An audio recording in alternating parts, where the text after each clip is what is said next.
what I really loved was the storytelling. You know, the good guys, the bad guys. You know, putting the fans on the edge of their seat. For me, it's about telling the story and making sure each fan gets their money's worth. Yeah, I learned from everybody I stepped in the ring with. That kid has a bigger heart than anyone. One of the greatest in-ring wrestlers of all time. Everything that I know how, as far as working wise, I owe to Jerry Lynn. You can make it look real without being real. What would it take for you and Nikki to wrestle against them? She's the first ever in history women's champion in Memphis. She doesn't like the spotlight, believe it or not. No matter what, I don't care about first match or main event, I'm still in the show. Like everyone else in the card is going to have to work. I remember holding the title 10 pounds ago to my hand and thinking to myself, oh my God, do not drop this. Call it how I see it, straight talk, no disguise. Southern slang dripping, got the truth in my eyes. Might like gavel, every word, lay it down. Coach C in the booth, turn the game all around. Yeah, it's Coach C, he the best for business. It's Coach C, he the best for business. Yeah, I'm sharp as attack when I call the play-by-play. Every dog got his day, and I make the crowd stay. Cause every week we go live on a Wednesday. Dressing so sharp, that's the reason why your friends stay. The youngest in the game to do it, best for business. Coach C is the truth and everybody gonna witness. Love entertainment, you swear it's your destiny. Link with Coach C, we can talk about your legacy. It's Coach C, he the best for business. It's Coach C, he the best for business.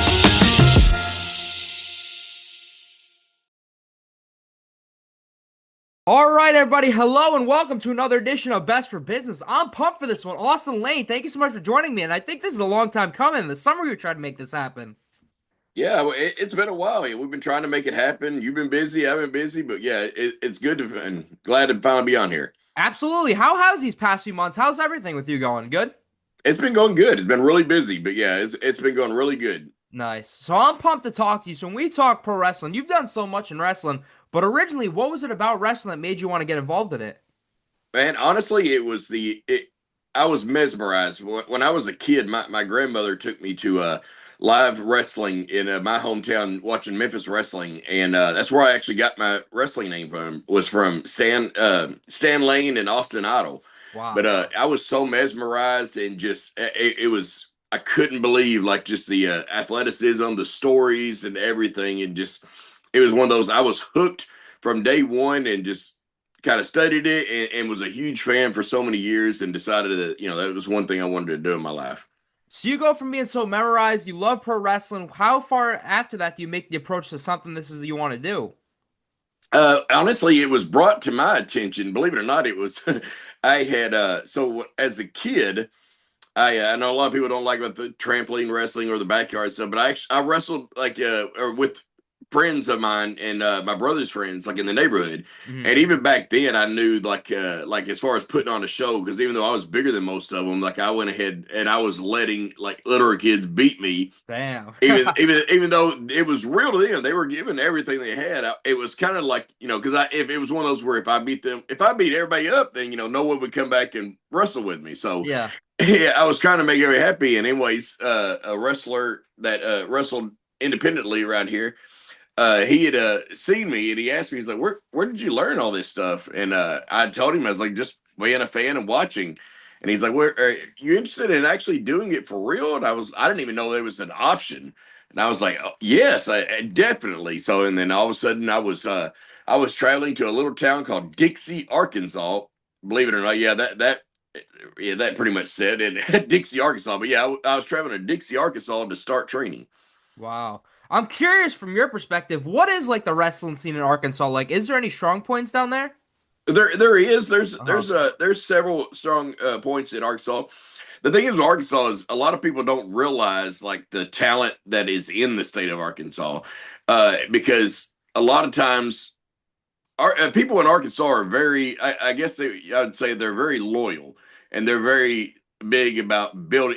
I mean, it's the same thing with sports. I mean, with the college, you got the Razorbacks or the Red Wolves, and very loyal type of fans here. So, like wrestlers in Arkansas, a lot of them don't. I traveled out. A lot of them don't travel out because they try to build those promotions locally, and everyone just so loyal and so family oriented that no one really wants to travel that much. So there's a lot of smaller promotions. ASWF or MACW in Arkansas has been around for a long time. Osceola Wrestling used to be the Moondog Championship Wrestling. For the Moondogs, they used to run that one in Osceola, but there's quite a bit. And of course, back in the day, Memphis Wrestling did Jonesboro and Paragould and those towns like that over the years. And there's so much talent in Arkansas that people just don't realize there is, unless you're from Arkansas. Because if you've been to an Arkansas show, you realize exactly how good some of these people are. Yeah. You mentioned earlier the inspiration behind the name Austin Lane, but when you started pro wrestling originally, what were you going for? What was the inspiration behind Austin Lane, whether it was the moveset or the way you presented yourself? Well, I was a huge fan of Ric Flair growing up. Ric Flair and Bret Hart. I was always wanting to tell a story. Like I knew that there was Shawn Michaels, probably one of the best in-ring performers of all time.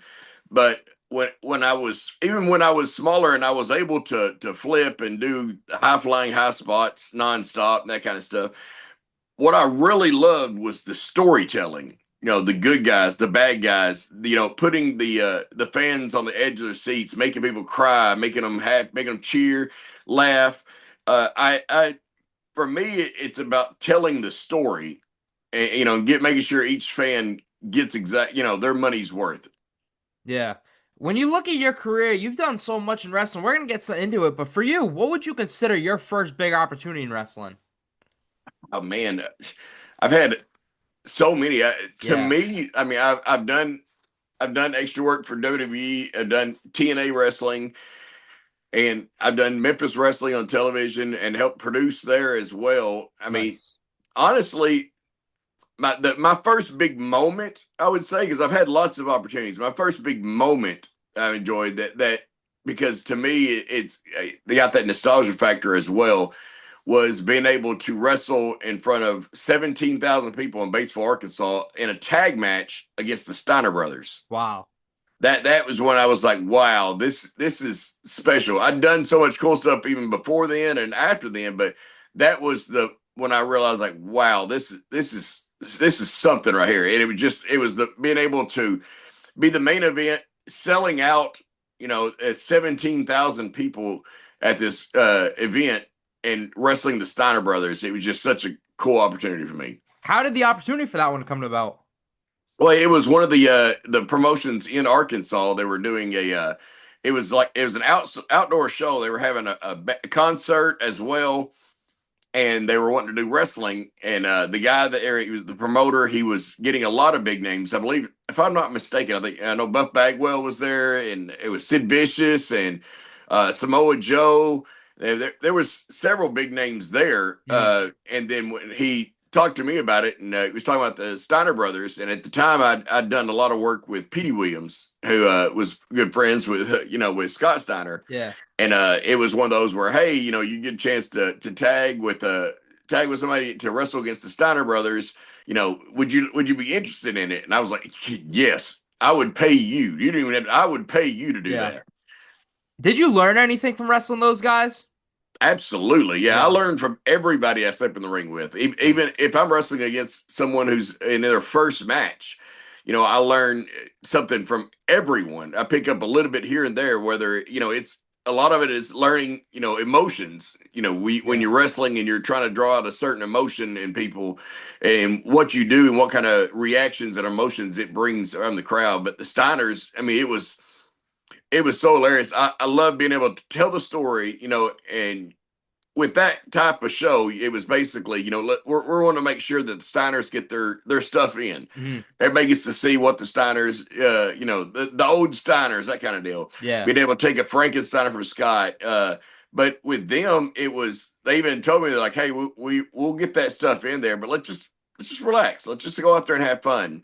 And I remember at the beginning of it, none of it called it and posing off. I'm nowhere near Scott Steiner's size. Yeah. But posing off with Scott Steiner, and he was whispering to me, back up, back up, back up. And I started backing up, and as I was backing up posing, Rick Steiner, Robbie, it kind of crawled over. He was on the outside of the ring and bit a plug out of my butt. I jumped and bounced and landed on my rear end on the other side of the ring, and both of them laughing their butts off. And I thought, literally, first thing that popped in my head was, Oh my God, I remember seeing him doing the same exact thing to Arn Anderson. And I mean, I got chill. I had Yeah. goosebumps when that happened.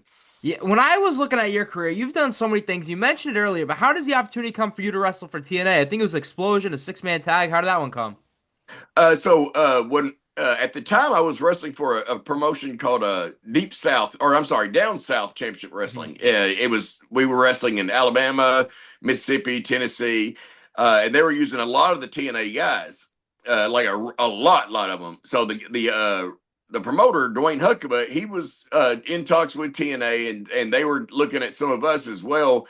And so they decided that, like, so they started sending guys. I wrestled AJ Styles, I wrestled Elix Skipper, Sonny Siaki.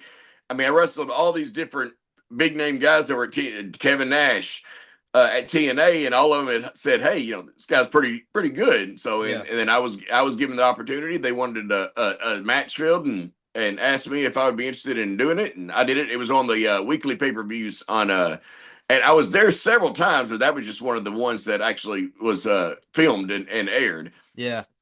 One thing I want to ask you about, because I know people have different perspectives. For you, was there anything that stood out when you wrestled for NWA Mid-South? Because at the time, too, especially, there was NWAs in like every state and every city. So was there anything that stood out? And was it cool to wrestle under the NWA banner, kind of?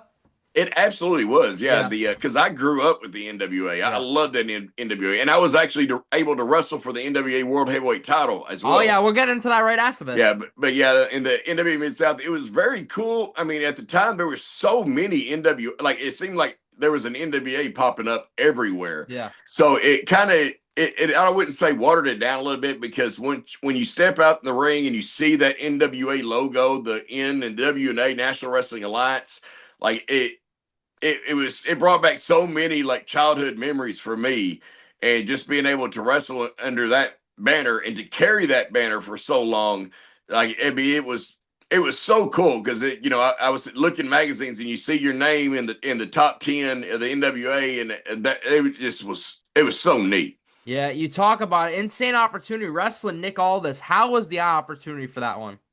So on that one, several years ago, I guess it was I don't remember the exact year, but I actually have two fractured discs in my neck, so Wow. my neck is actually broke right now. But I had taken 2 years off of wrestling and was planning on retiring, but I started feeling a lot better. I was getting injections in my neck, and I was able to move my neck a lot more, and I felt a lot better. So a friend of mine that I'd wrestled with for a long time, Jason Wells, he was running, and he owned Cape Championship Wrestling in Cape Girardeau, Missouri. Mm. So he calls me up and he says, "Hey, I'm starting to run monthly shows here. I'd really love for you to come work." And I told him, I was like, "Well, I mean, I'll see about it. I don't know like exactly if I can hold up, if I even have what I used to have." Yeah. And he said, "Well, listen, here's the deal. I'm bringing in Ricochet, and I don't know if anyone can keep up with him but you." He said, he's going to be close to his hometown, because he's from Paducah. Mm. His family, his son's going to be there. He's like, he wants to be able to do all of his stuff. He said, "I need somebody who can do that. Can you do it?" And that was kind of too tempting to me. I was thinking to myself, okay, 2 years off.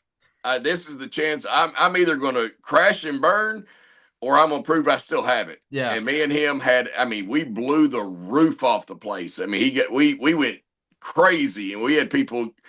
There are several people that are some of my best friends in wrestling now. A guy named Shannon Young was in the crowd. He's a part of wrestling and runs Cape now. Wow. But he was just in the crowd and seen it, and he fell in love with it just from that match alone that got him into wrestling. Yeah. So I was wrestling there at Cape Girardeau, and around this time, a little bit later, he decides that he's going to bring in Nick Aldis, and while Nick Aldis was the World Heavyweight Champion.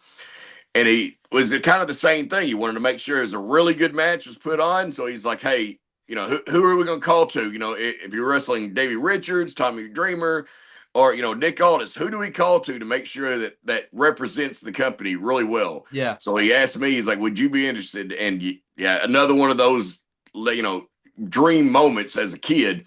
Yeah, and being able to wrestle that, believe it or not, Shannon Young, one of my best friends, he was in my corner during that match. Nice. And at one point, he grabs the NWA title, hands it to me, because I'm gonna just do heel taunting. I remember holding the title 10 pounds ago to my hand and thinking to myself, oh my God, do not drop this.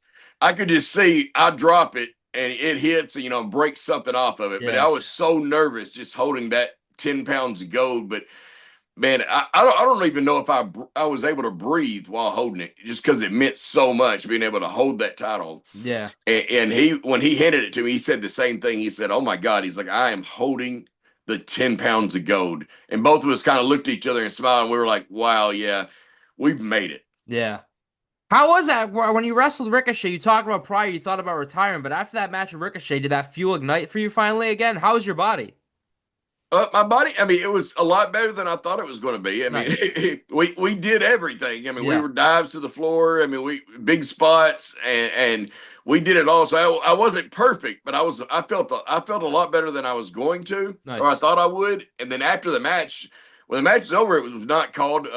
Ricochet came up, shook my hand, gave me a huge hug, and told me what he thought of the match, and it's something between me and him that I'll always keep to myself. But then when I got back to the back, standing ovation everywhere. It was standing ovation. The crowd was cheering both of us, even though I came back and I worked as a heel. They were cheering both of us when that match was over with. I mean, it was one of those where I don't remember what exact number. It's probably around 1,000 people were all on their feet and just going crazy. And then get back to the locker room and they're all on their feet. And I knew right then, I'm like, yeah, the fire is lit. Yeah. You talk about it. You've wrestled Ricochet, Nick Aldis, another one of the best people in pro wrestling. How is it wrestling Christopher Daniels? Christopher Daniels is amazing. Yeah. Christopher Daniels is one of the greatest in-ring wrestlers of all time. Mm-hmm. And it's one of those where he spent so long in TNA and Ring of Honor and AEW. The casual wrestling fan, the WWE fan, may not know much about him, but he is amazing. Yeah.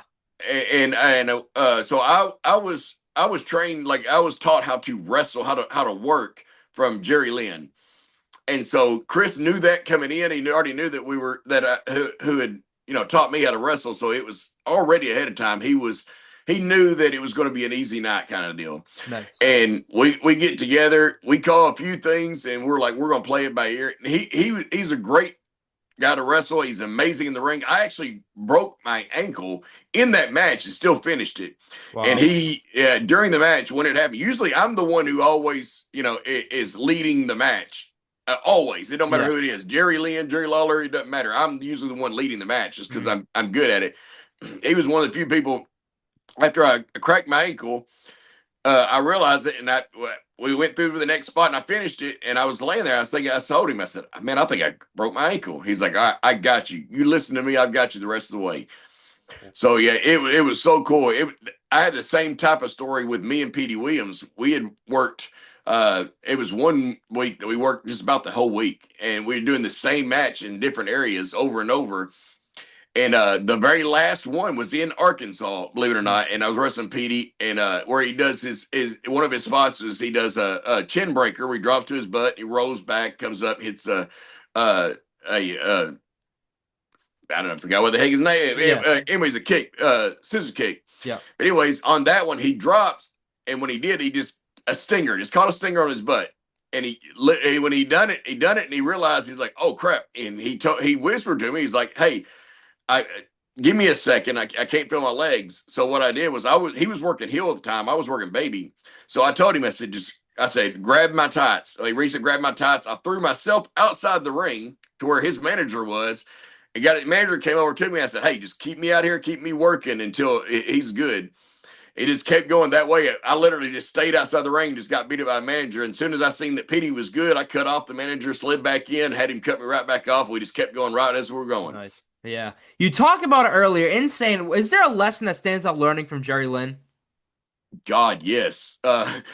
Everything that I know how, as far as working wise, I owe to Jerry Lynn. As far as, Jerry taught me that, you can make it look real without being real. Mm-hmm.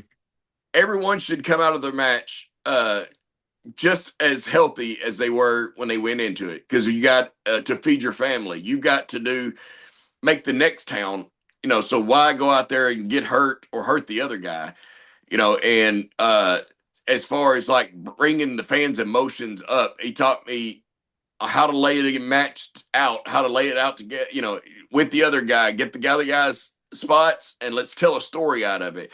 Bring the crowd up here, bring them back down. He taught me so much. I mean, I owe everything that I know from Jerry Lynn as far as like how to work a crowd, how to work in the business, period.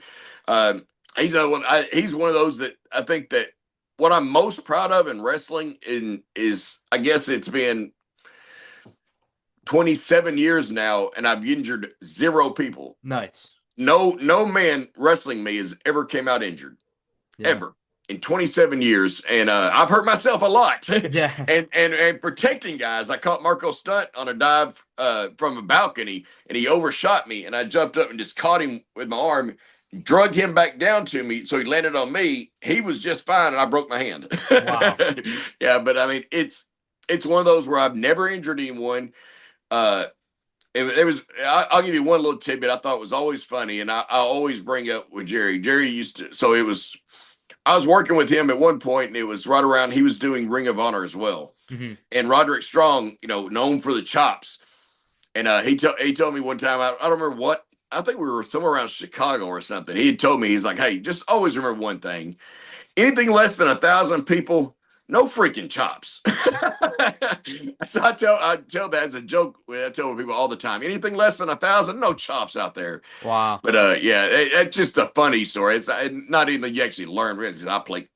I'm one of those guys like, oh, you chop? Yeah, just bring it. Kind of deal. Like let's just put on a good match. Yeah. And then to go with that, earlier you mentioned Memphis Wrestling. So all these years later, how does your opportunity come to be? We talk about Memphis Wrestling absolutely killing it right now, but how does the opportunity for you to wrestle there come? Okay, so Memphis Wrestling is rebirthed, I believe it was like 5 or 6 years ago. And a real good friend of mine, Dustin Starr, is the one who is bringing it back. So one of my closest friends, and he was at the time dating my wife's sister, Mike Anthony. He told me, he's like, hey, I'm going to go do Memphis Wrestling TV. I didn't even realize that Dustin was relaunching it at the time. So first thing I did is I messaged out to Dustin. I'm like, hey, would you be interested in me coming in and helping produce matches? And Dustin was like, absolutely. Yeah. I mean, yes, of course. He's like, and if you wanted to wrestle, you can do that too. And originally the idea was going to be just to produce matches, and that's it. And then as you're producing it and you're having a good time and enjoying putting together a television show like that and formatting a television show. And then I don't remember, I think it was Dustin, and it was probably Derek King as well, kind of like nudging me like, hey, me and you can work a little bit. We can do this right here. And it was, dang it got me again. So I get back into it, and going a long run with them. They're killing it right now. How was wrestling Jonathan Gresham and Jordynne Grace? Amazing. That was great because at the time, I was taking time off from Memphis because, I mean, just with the back and everything else, just going to take some time off. And then Dustin hollers at me and he says, hey, I got Jonathan Gresham and Jordynne Grace coming in. And I'm thinking, okay, great. Yeah. Do you want an idea or something? Mm-hmm. But he's like, I got an idea. What would it take for you and Nikki to wrestle against them?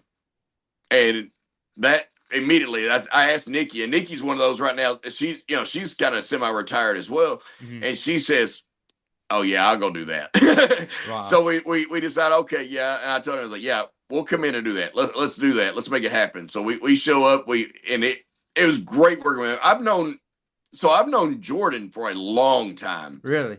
Yes. I've known Jordynne since before her first match. She was coming down during, it was a customs wrestling company in Memphis. And she was coming down there with some of the girls from OVW and Kentucky in that area. And it was I believe it was Heidi Lovelace, or I guess now Ruby Riott, Taylor Hendricks, CJ Lane. It was, some of those girls coming down, and she was coming down with them. So I actually worked out in the ring with her, before her first match ever. She hadn't even had a match yet. She was still in training. So I'd known her for a while. And when she seen me, she could not believe it was that these many years later. But working with them was so easy. Nice. It was so easy to put together. And with it was kind of, I give you what you want. And instead of a technical hold for hold Iron Man match, they told us, they said, all right, we want a Memphis style wrestling TV match. So we come up with the idea. All right, this is what we'll do. Jonathan M. I mean, they're great to work with. I mean, humble. I mean, you can think what you want. Oh, and I know people will say, some people will think that it went around for a while. Jonathan, he was, I guess big headed or egotistic. Not at all. Yeah. I mean, I don't know where the heck that crap came from because not that Jonathan I know. I mean, he's an amazing. Him and Jordynne were so amazing to work with. So great as far as like giving ideas and accepting an ideas, and it was one of those where I mean, just wanted to have fun and put on a great television match. And from what I understand, people really enjoy it. It's had a ton of hits and ton of views. Nice. You mentioned Nikki. Is there any Nikki stories that stand out? A lot of Nikki stories that stand out. I mean, there's Nikki's had so many stories. She'd kill me if I tell you some of them. But Nikki she doesn't like the spotlight. Believe it or not, wow. She's not a spotlight hog. She's the first ever in history women's champion in Memphis. Wow. She won't tell you. Like, she has wrestled. She was trained by me and Jazz, a WWE Hall of Famer. She don't mention that to people. Wow. For years she was working with Jazz, Sue Young, Sasha Banks when she was Mercedes KV. Yeah. I mean, she's wrestled any and every name you could think of in the book. And she is honestly like she's my best friend in the world. I've been married to her for 25 years now, or we've been together 25 years, married 24.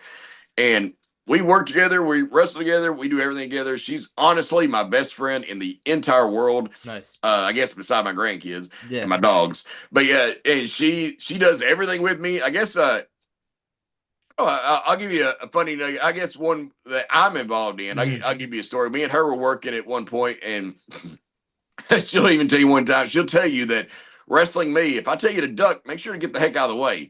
I had her in a corner at one point, and I told her to duck. She doesn't duck, and I catch her. I didn't catch her hard or anything like that. Yeah. She spins her around. She chops the crap out of me. And she's like, all right. And then she immediately stops right in the middle of it. Like, yeah, that was my fault, wasn't it? And I just kind of smiled like, yeah. Like, she spun me around, gave me a receipt really quick. And then she paused right in the middle of it and stopped. And she says, oh, yeah, my bad. Because she realized that she forgot the duck. Yeah. You mentioned earlier when you reached out to Dustin about Memphis, it was producing or things like that. Is there a Memphis moment, even if you're not in the ring, that you're really proud of in general? Yes. To me, like there's been so many moments that were so great. The first show that we did at the Wrestle Center, because the Wrestle Center is so, I mean, in a few years, it's been iconic now. Yeah. But one of the first shows there, and it selling out nearly every single taping. As far as being proud of, honestly, winning I won the inaugural Grind City Rumble. That was something I was so proud of. Nice. Was able to main event the first Super Bout, and then with Brett Michaels, Extreme Brett Michaels. I mean, the gun show. Being able to main event, that was really cool. Being able to work with a lot of the guys that I work, because years going up, it was like me, Derek King, Dustin Starr, Alan Steele, Johnny Dotson. We were the guys that were like the workhorses. We were carrying the territory, even though we weren't getting the main event shots. And Dustin, what I'm so proud of is Dustin has been able to bring back Memphis Wrestling and give the opportunity to those guys. The guys that thought that they would never get the main event spot because it was always the Lawlers and Dundees and, and the Valiants, and they would never get that shot. Memphis Wrestling goes away for a long time. Dustin brought it back for the boys. Mm-hmm. So that the company really is for the wrestlers. I mean, it really honestly is. It would put on a show, but the company really is an homage and a love letter to Memphis Wrestling. Nice. Those were really cool. The match with Jonathan Gresham and Jordynne Grace. Honestly, as far as producing wise and not doing not being in the ring, I was very proud of the moment when Nikki won the women's championship, Nice. the crown, the first ever championship. But also, I guess it would be the moment, if it's not involving me or Nikki, the moment with I believe it was Bret Michaels, Lance Archer, and the cash in Mike Anthony when he won the championship the first time. Mm-hmm. That was a really good moment. Just the way, I mean, because you're so busy while it's going on, you're not able to really soak in the moment as it's happening, because it's always, hey, camera 1, camera 2, camera 3. You're going through it. All right, make sure you don't miss this spot. Make sure you're getting ready. We got this amount of time till break. We got this amount of time left of the show. You're always got that going on. That was the first time that I just stopped and just enjoyed Mike Anthony holding up the championship, standing on the Memphis Wrestling desk, which is an iconic thing as it is. Yeah. And the camera on it, it wasn't thinking of camera shots. It was just enjoying that moment. Yeah. For a guy that's done so much in pro wrestling, I know you've done it a lot, but is there a championship or a win that stands out for you? Or a moment? Man, being able to wrestle for the NWA championship, for one, winning a championship on Memphis television. To me, as a kid growing up, the NWA title was the be-all for me, because especially watching, being a huge NWA fan. So, but of course, with me, it was the big gold belt at the time when I was watching with Flair. Also, I guess one of them, a championship winning that was proud to me. So, Power Pro Wrestling at the time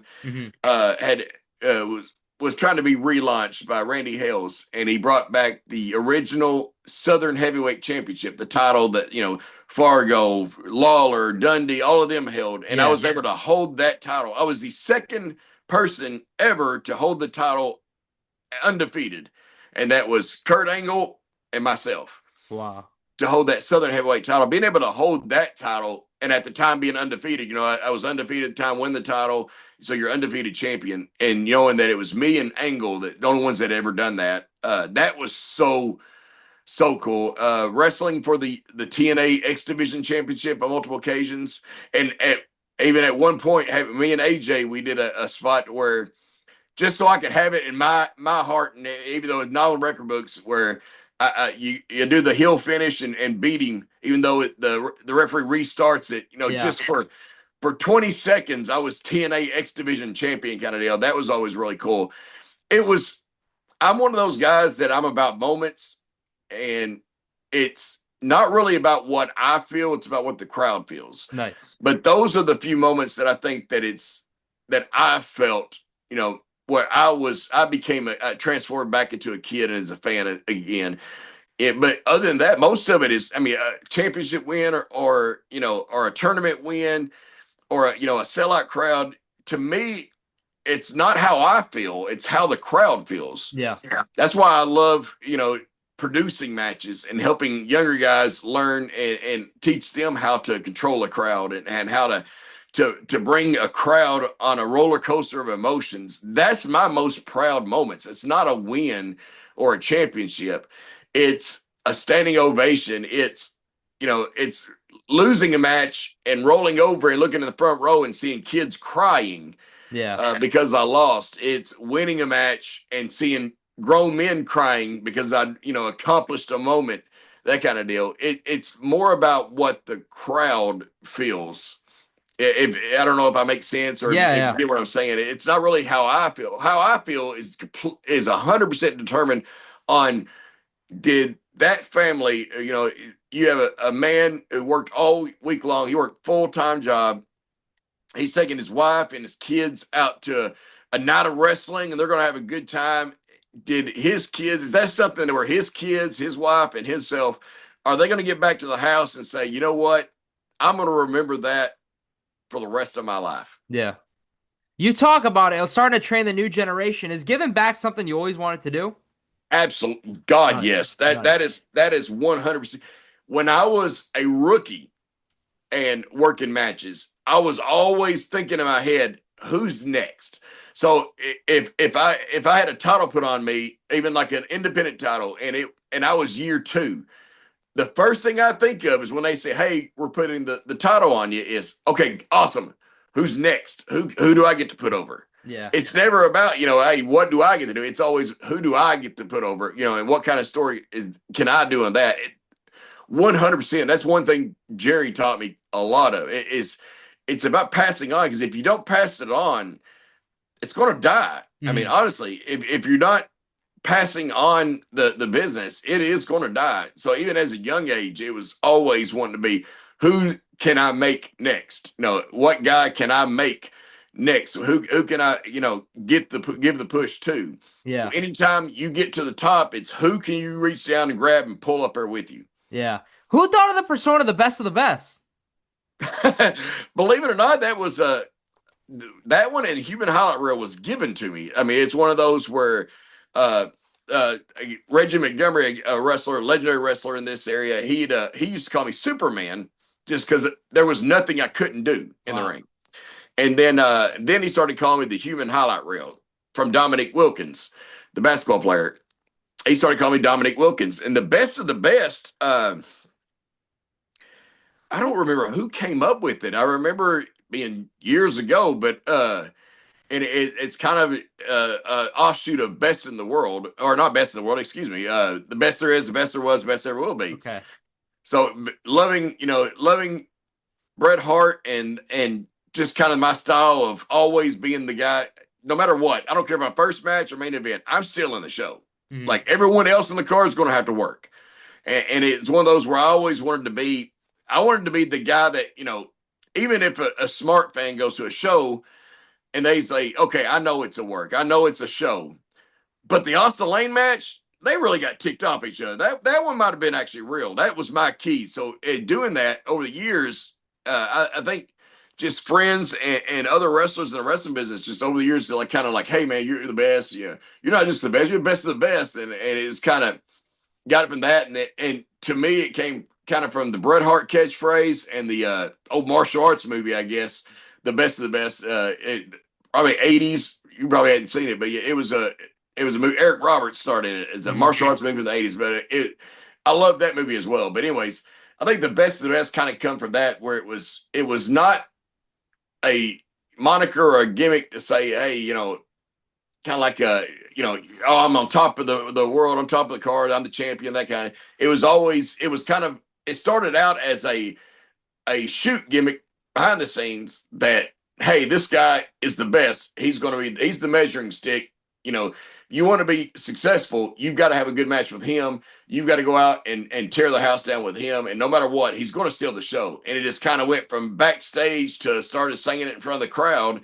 And then the whole catchphrase came out. And yeah, I mean, I think it's from other wrestlers backstage was calling me the best of the best. And then it just kind of went into the ring. It's kind of me turned up to 11. Wow. When you talk your career, who brings the best throughout the years of Austin Lane? Who was your biggest test, you'd say? Woo, man, you're going to put me on the spot there. There's a lot of, I mean, Ricochet, AJ Styles, nice. Those guys, but I'm going to give love to some lesser known. I mean, those guys, yes, they're going to bring out the best in you. They're going to, and Petey Williams, they're guys that you've got to be on top of your game. But I'm going to give love to, as I say, talking about putting over the other guy, I'm going to give love to like some of the, I mean, there's a guy right here, Matthew Williams, used to be called Excalibur. He always did. Justin the Juice Smart, guys like that. Of course, Davey Richards brought out the best. I mean, he went hold for hold with me too. But guys like that, I mean, I'd say Mike Anthony was one of them. There's a guy that I don't believe he wrestles anymore. There was a guy named Kid Crazy that used to be the same thing. He used to bring out the best in you. Marco Stunt, he was another one. I mean, you have to bring it. You have to be ready working Marco Stunt. He was amazing. I mean, size, be damned. I don't care what anyone says about his size. That kid has a bigger heart than anyone in wrestling. And sometimes that's all it takes is the size of your heart. It's not the size of the dog in the fight. It's the size of the fight in the dog. Marco is another one that brings out everything and kind of like that. Man, there's so many. Yeah. But K-Toomer, another guy on Memphis Wrestling, he's one that brings that. There's so many guys, I guess, because I challenge them as well. I challenge them, hey, I want you to come bring everything you got. I'm going to bring everything I got. We're going to put on a heck of a show. Nice. So, I'll give credit to some of those guys you probably never heard of. Kid Crazy Matt Williams, Justin Smart, K-Toomer, Mike Anthony, Brett Michaels. I'm going to give credit to those. Dustin Starr, Derek King, those guys that people may not have heard of. If you haven't, freaking go to YouTube and YouTube them. Those, I mean, they're amazing talents. You talk about everything you've done in pro wrestling, but going into the new year, do you have any goals or just keep at it? My goal is to end here soon. Really? Yeah, I mean it's one of those where I'm still fairly young. I've got a grandchild who loves to wrestle. He's the one who's kept me wrestling for as long as I have even now because he loves he can do an entire match, any one of my matches. He can literally I can tell him what match and he'd go through each and every spot out of it. Wow. But here soon, I want to be able to spend time with the grandkids. I think as far as wrestling, I'd rather do more producing. Nice. Yeah. Maybe here soon, just more producing and helping other guys, get over and passing on what I was taught so many years ago. But as far as in the ring, I got a few shows, in the back of my head that I'm looking forward to, and a few guys that, of course, I want to get put over as well. Another one that brings up best to me, he would kill me if I didn't mention his name, but main event Brad Skimmerhorn, he's another guy. He's so talented. He wrestles on Memphis Wrestling TV as well, and he is so good as well. And he's one of those where he's going to bring. I'm going to feel it afterwards, but we're gonna go out there and bring everything at each other. But there's some guys I want to put over on my way out. And that's my goal going, I guess, in 2026.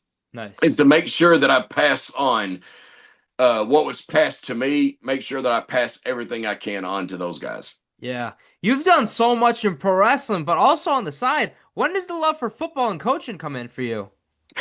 I love football. And growing up, especially in my hometown, Newport, Arkansas, football was king, and it's not as much king as maybe say Texas, and some of those high schools, but it was always huge. And I guess that might be where I got a lot of my love for the crowd reactions, in football. But being able to play football at a high level and then giving back, I coach football now. Nice.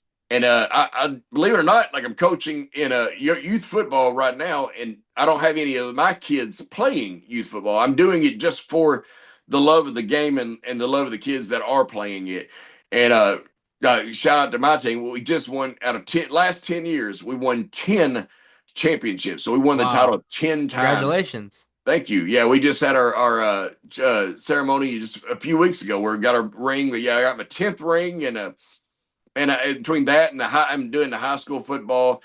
I love just the teamwork, teaching young men, how to be a grown man and teach them, about how to be a good person kind of thing. Whether it's teamwork, working together, or, learning discipline, that kind of stuff. I guess it's kind of the same thing with wrestling, and teaching, a younger generation discipline and telling the story. It's kind of the same thing, teaching plays and teaching, these football players, and how to win in life, not just on the football field. Yeah. Well, Austin, I can't thank you enough for joining me. I remember reaching out to you in May and so happy we made this happen. However, every interview I've done has ended the same. The day you decided it's all done in wrestling, which obviously isn't happening anytime soon, but the day you decide it's all done, what do you want your legacy in pro wrestling to be? Honestly, I want my peers to know that I gave everything to them and I gave back as much was given to me. Yeah. It's not about being, known as, multi-time champion or anything like that. It's about, I want my peers to know that I gave back and I was not selfish, and I gave back as much as I gave, as much as was given to me. And to the fans of wrestling, I want them to know that every time, whether it was 5 people or 21,000, I gave you everything. Nice. I mean, I wrestle now with a broken neck. I gave you everything, and it was I'm not asking for anything back. It was my honor to do so, because the moments that you gave me when I see people smile, laugh, and knowing when I see people that, hey, my child is named after you, or the people that I've touched over the years, and the moments that I've created, it was my honor to be able to do it. So everything that I put my body through, telling a story for the crowd, man, it was worth it 10 times over. Yeah. Well, I can't thank you enough. I remember reaching out to you in May, so thank you for letting a 20-year-old New Englander have the chance to interview you. I appreciate it. Absolutely. Enjoy the cold weather in New England. Yeah. But yeah, no, yeah, thank you so much. We've been trying to get this set together for a long time. I know that, and especially around football season between wrestling and football and everything else going on. I'm so busy, but thanks for sticking around. And yeah, I really appreciate it, and I love talking with you. And it was great. I absolutely loved so insightful and great interviewer. I loved it. I watched the videos and I thought, hey, this guy's really freaking good. So yeah, I really do appreciate it. And believe me, I know I've said it several times, but it's not a lie. It's 100% truth. It was my honor to do the interview with you. Absolutely. Down the line, maybe we'll do a part 2. You've got a storied career. You've done so much. Maybe we have to. Absolutely. Yeah, I can bring it. I got plenty of juicy stories too. I can tell you as well. We just kind of wet their beak a little bit this time. Next time we'll get out in some dirty details. Perfect. Thank you, Austin, for doing this, and thank you, everybody, for watching this episode. This was Best for Business. Thank you for watching this episode of Best for Business. Don't forget to like, comment, and subscribe. Until next time, because this is Best for Business.